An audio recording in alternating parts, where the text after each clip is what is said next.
संसद में बजट सत्र के दूसरे चरण में आज पीएम मोदी ने लोकसभा में सदन को संबोधित किया।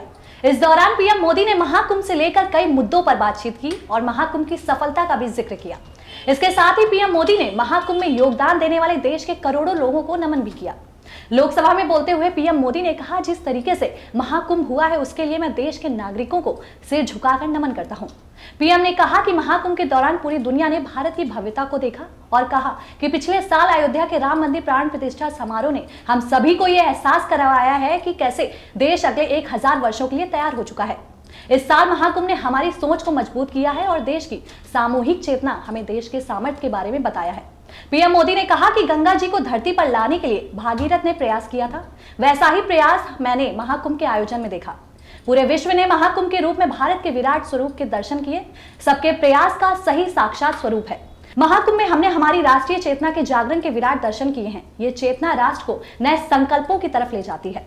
महाकुंभ ने उन शंकाओं आशंकाओं को भी उचित जवाब दिया है जो हमारे सामर्थ्य पर सवाल खड़े कर रहे थे।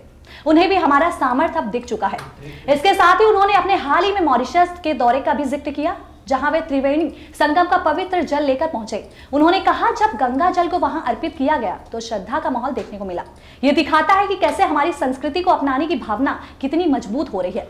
उन्होंने जोर देकर कहा कि आज की युवा पीढ़ी अपनी परंपराओं को गर्व के साथ अपना रही है, जो देश की बड़ी ताकत है। पीएम मोदी ने महाकुंभ को एकता का सबसे बड़ा उदाहरण भी बताया। उन्होंने कहा कि देश भर से लोग प्रयागराज पहुंचे। अलग अलग भाषाएं बोलने वाले अलग अलग राज्यों के लोग संगम तट पर आए। वहां छोटे बड़े का कोई भेद नहीं था। मैं नहीं, हम की भावना दिखी। ये एकता आज के दौर में हमारी सबसे बड़ी पूंजी है। उन्होंने कहा कि महाकुंभ से देश को कई प्रेरणाएं मिली हैं, जिनमें एकता के साथ साथ पर्यावरण संरक्षण भी शामिल है। उन्होंने इसके साथ ही महाकुंभ को सामाजिक भाईचारे और विरासत के गर्व का प्रतीक भी बताया। कहा कि जब समाज अपनी परंपराओं से जुड़ता है तो ऐसी भव्य तस्वीरें सामने आ जाती हैं। ये हमारी ताकत, एकता और संस्कृति का उत्सव था, जिसे दुनिया के हर व्यक्ति ने देखा।